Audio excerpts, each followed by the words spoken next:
Hello, good afternoon, and welcome to the Midday News.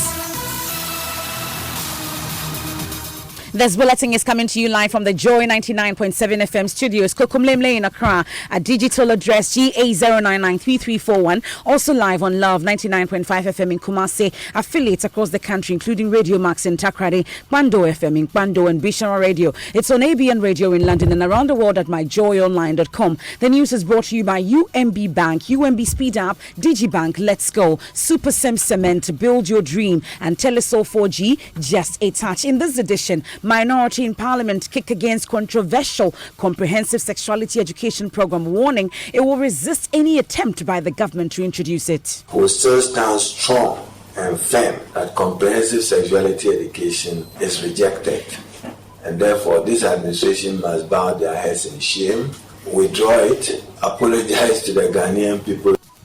We'll also hear from the Archbishop Nicholas Duncan Williams, who says sexuality education should be the sole responsibility of parents and not teachers. They shouldn't impose that on us.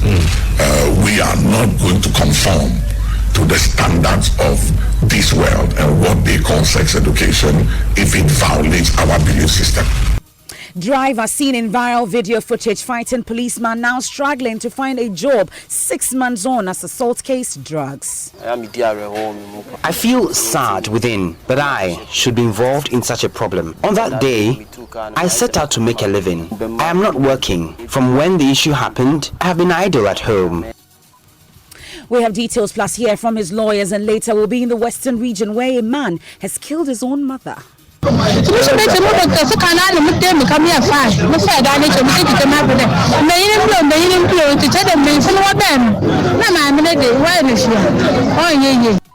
And in sports, Black Queens coach Mercy Tego targets a comprehensive win as they come against Kenya in an Olympic Games first leg qualifier at the Accra Sports Stadium this afternoon. Join Baba Tando in 20 minutes for the refreshing edition of the news today. We'll also tell you about a charter school founded by Ghana's Deputy Education Minister in the U.S. state of California, giving children from minority backgrounds a shot at life. It makes us feel proud and you feel at home. At least you know that you have somebody behind you. And that's a Deputy Education Minister School. We'll give you details and more here on the Midday News with me, MFA Apaudu. Stay for details. We'll soon be bringing you the latest on the controversial comprehensive sexuality education program, where the Archbishop Nicholas Duncan Williams has been speaking about it, as well as the minority. But first, let's clear this one quickly. A taxi driver believed to be in his late 20s has killed his mother. The man, whose name was given only as Mauli, stabbed his mother at Sofo Zongo in the Efia Kwesiminti Municipal Assembly at the Western region. Joy News gathers that the suspect, after stabbing the mother, also attacked his elder sister, who is currently receiving treatment at the Efia Nkwanta Regional Hospital. Correspondent Ina Thalia Kwansa has visited the scene of the murder and joins us on the phone with details. So, Ina, what do we know? What's the cause of this attack, or what triggered it in the first place? Well, what we are learning is that the young man came home around 7:30 this morning, and then he was behaving normal. He just went in, and then all residents around heard was that the mother came out with blood oozing and then shouting that people should come to her aid. I've been speaking to a resident. Let's take a listen to what she said.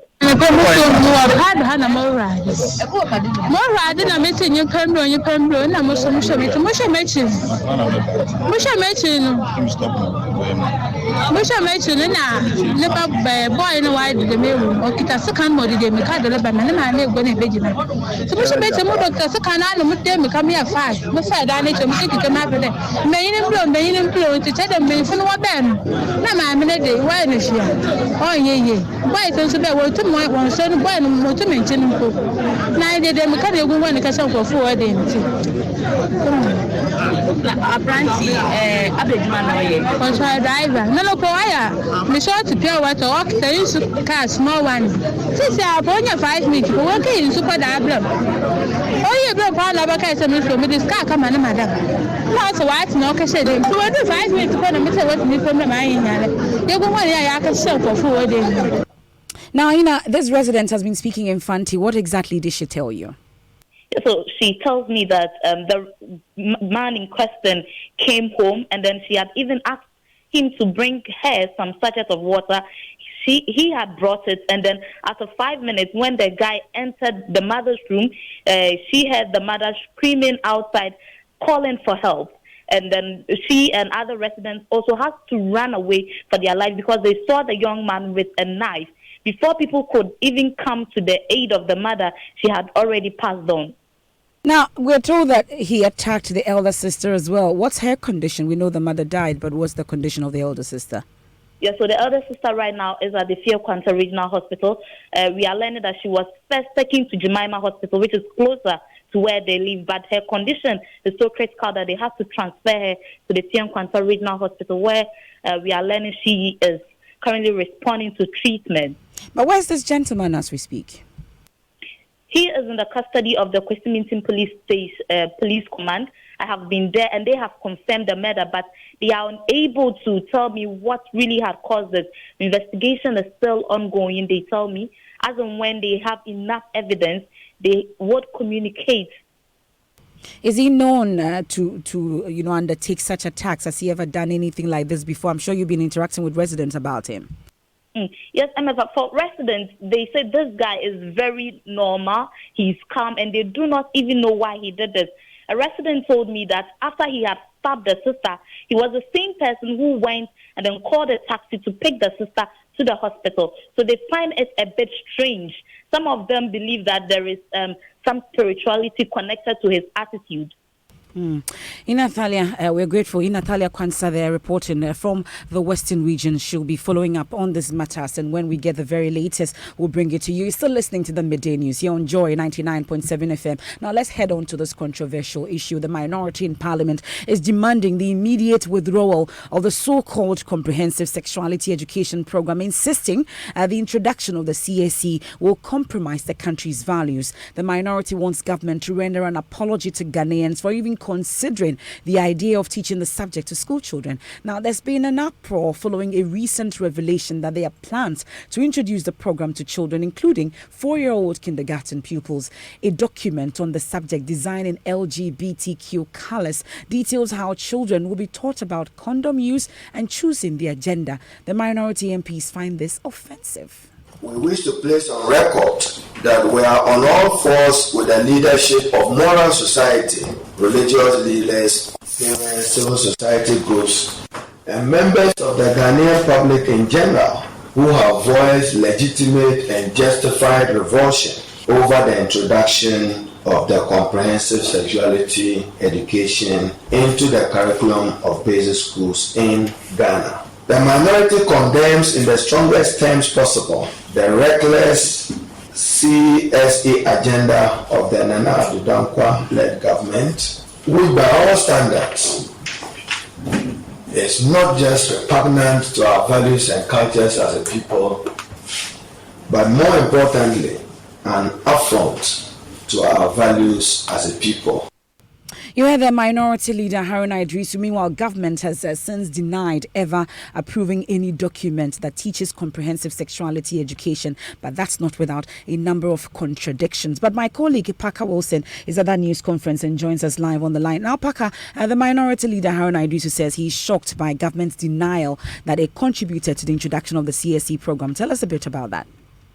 Okay, so according to the MFR, the budget statement, of course, was captured in the paragraph 369, and they quoted what is stated.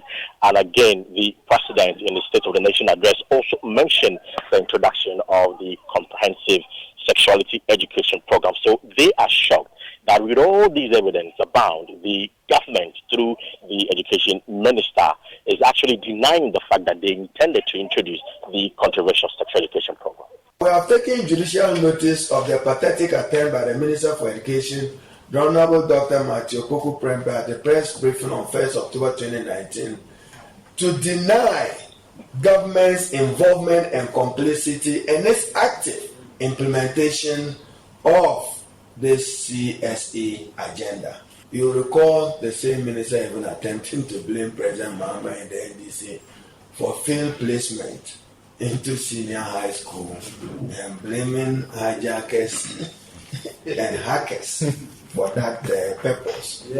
Evidence known and available to us indicate that it is being funded by a Swedish government, which has so far committed 22 million United States dollars for the initiative. The Ghanaian government has already assured her international partners that they will do everything politically possible, I'm quoting, to overcome social resistance and operational constraints. God forbid.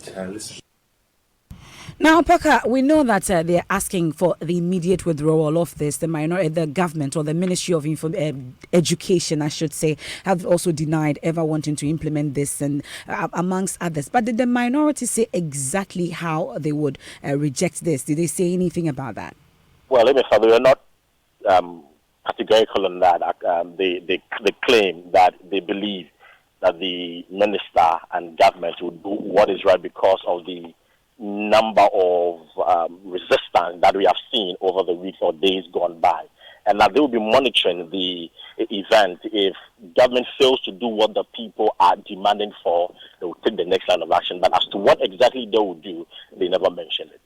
You heard there my colleague Parker Wilson from that minority press conference. But still on this story, the General Overseer of the Action Chapel International, Archbishop Nicholas Duncan Williams, says parents should be allowed to teach their own children about sexuality. He says education around such a sensitive subject cannot be left in the hands of teachers. Archbishop Nicholas Duncan Williams says the nation must resist things that do not conform to the values of Ghanaians. He spoke on the Super Morning Show. Parents must take responsibility when it comes to sex education. We shouldn't leave it to the world or the schools to teach our kids sex education. We have to teach them based on the rules of our kingdom. And we shouldn't allow the world to impose their method or their principles of sex education. You know, and I think that we should watch that very carefully. They shouldn't impose that on us. We are not going to conform to the standards of this world and what they call sex education if it violates our belief system. We will not conform to that.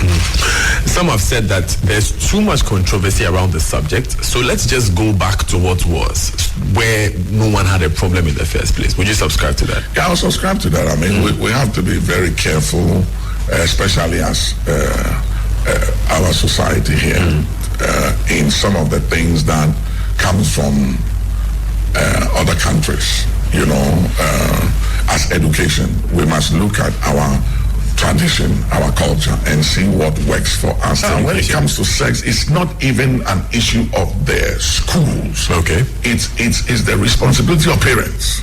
The parents must take responsibility when it comes to sex education and the upbringing of their kids. We can't leave that to teachers. And the church has a role to play. Like the Bible says, train up a child in the way that he must go, and when he grows, he will not depart from it. So we have rules of engagement that governs our children and our family and how our kids should be raised and the way they should go, which is different from the way the world sees it and the way the world handles it.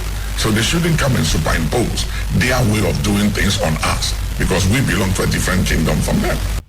And the Papa has spoken. You heard there the Archbishop Nicholas Duncan Williams. Meanwhile, the Ghana Pentecostal and Charismatic Council is also making demands for mission schools to be handed back to the churches. President of the GPCC, Reverend Professor Paul Frimpong Mansu, says the state lacks the capacity to provide proper moral training for students in various schools established by the churches. He was speaking at a press conference in Accra to announce an absolute rejection of any plans to incorporate comprehensive sexuality education in Ghana's school curriculum. For several years, we have pushed and pushed and pushed and pushed that they should give back the schools to the churches for us to train them.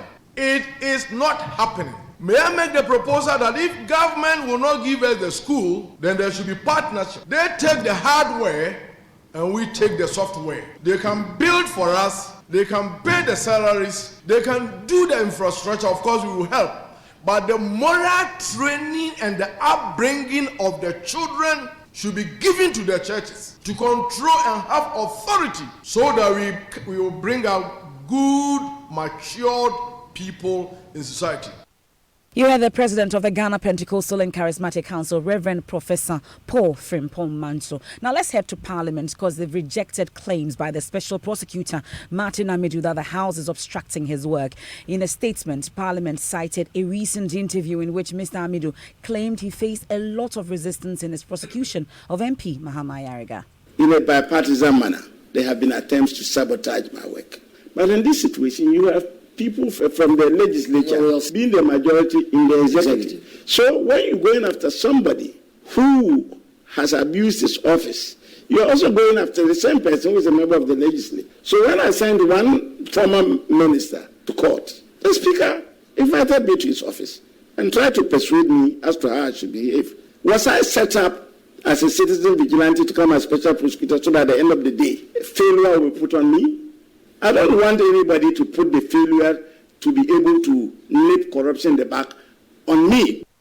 You had Martin Amidu, Special Prosecutor, speaking to David Ampofo on a Time with David program. My colleague Fred Smith has details of the statement issued by Parliament. He joins us in studio with it. Fred, what kind of obstruction is the statement talking about? Well, first, the statement says, contrary to these allegations, Parliament would like to state that it is not seeking to sabotage the work of the Special Prosecutor nor any law enforcement agency.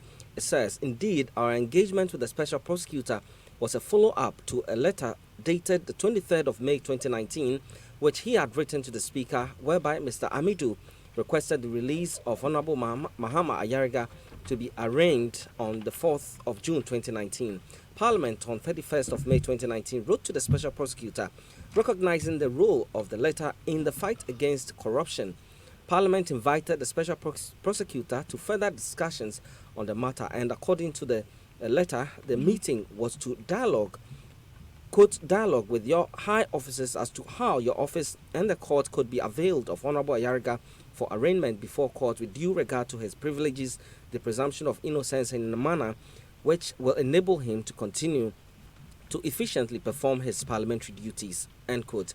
Now, at the said meeting, the Special Prosecutor's attention was drawn to Articles 117, 1181, and 122 of the 1992 Constitution, which provide in parts, I read that part to you, civil or criminal process coming from any court or place out of Parliament shall not be served on or executed in relation to the Speaker or a member of or the clerk to Parliament while he is on his way to attending at or returning from any proceedings of Parliament.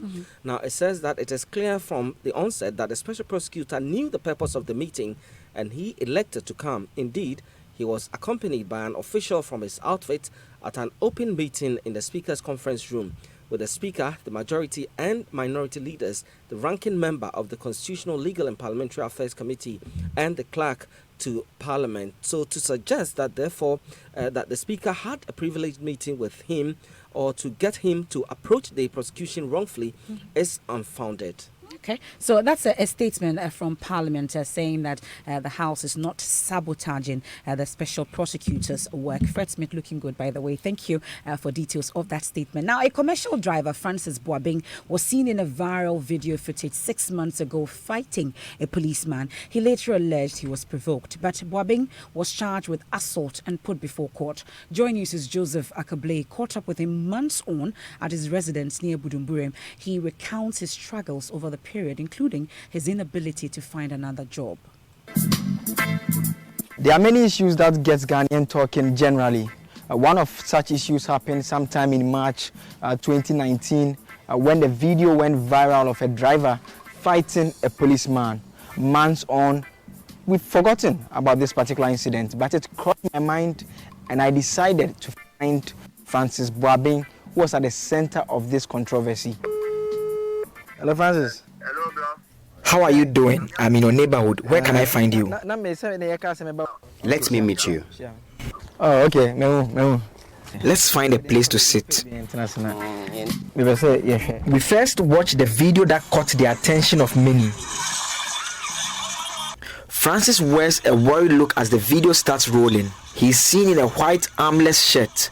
He clutches his fist and throws series of punches at a policeman in helmet. Another individual, his mate, attacks the policeman from his back. Despite saying he was provoked, he now insists that he regrets his action. I feel sad within that I should be involved in such a problem. On that day, I set out to make a living. When I watch it, I feel bad. Hours that should be invested in business is rather logged in long court sessions, so he's jobless. I am not working. From when the issue happened, I have been idle at home.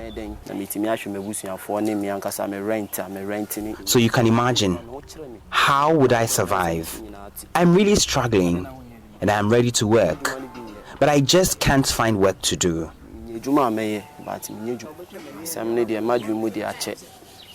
As far as I am concerned, the case has dragged. The judge went on leave and returned. It is still on. I am really struggling. All he wants is to close this chapter and find a decent job. Left to me alone, it would have ended for me to get a job. The struggle continues as the unfortunate incident remains on his mind.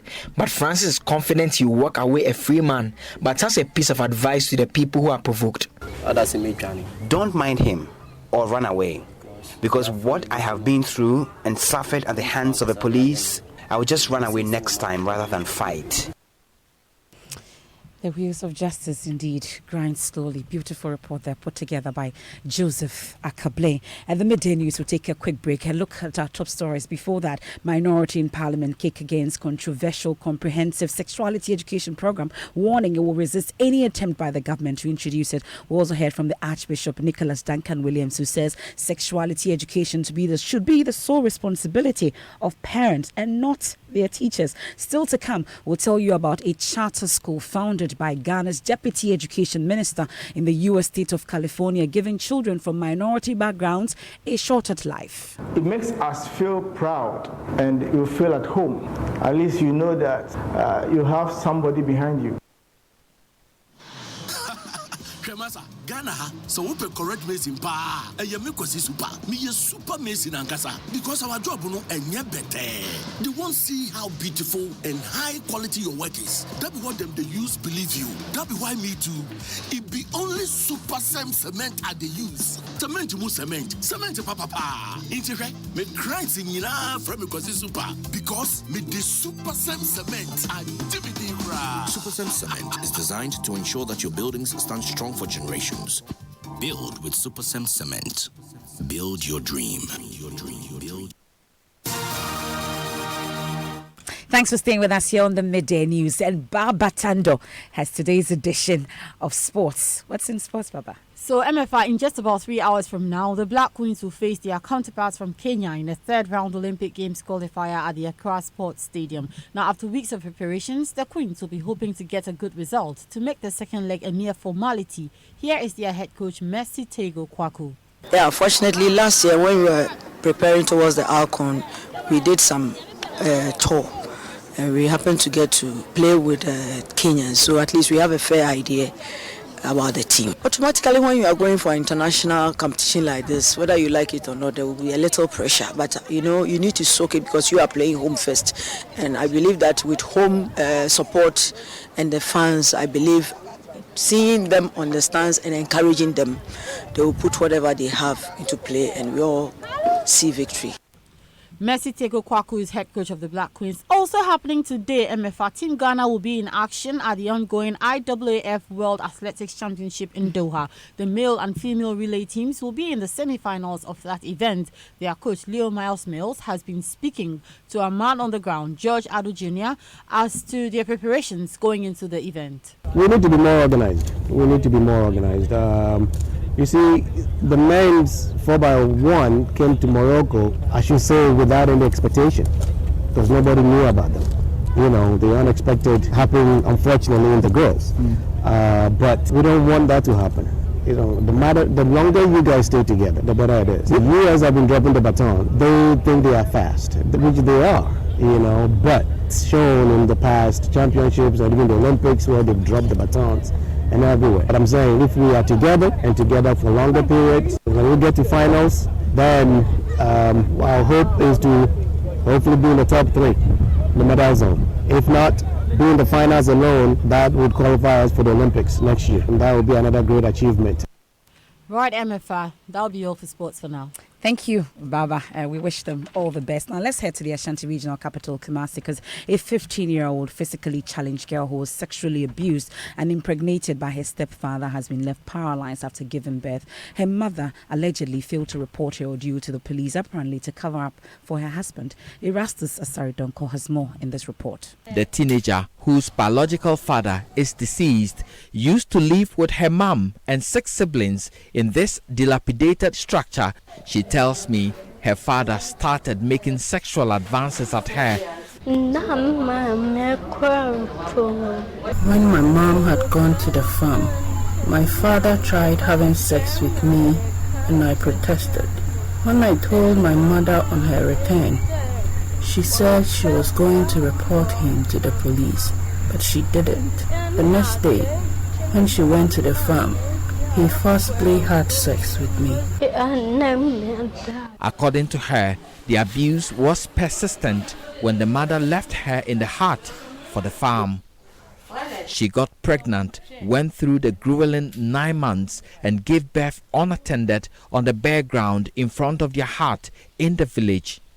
A midwife of the Mankranso Government Hospital, Angie, found her on a routine visit to the village and have since been taking care of her and the baby from their own resources. Stepfather of the girl has since absconded as police mount a search for him. Erastus Asaridonko's report there. Now, Chief Justice Sufaya Kufu has announced she is working on ensuring that the 2020 budget will provide funding for the construction of a larger campus for the Ghana School of Law. You know that the General Legal Council, which is chaired by the CJ, has come under intense criticism in recent times following the failure of hundreds of students to gain admission into the Ghana School of Law. My colleague Joseph Akable was at that induction ceremony for new lawyers. Joseph, is that more like a defense for what we saw or what has happened in terms of admissions for law school students?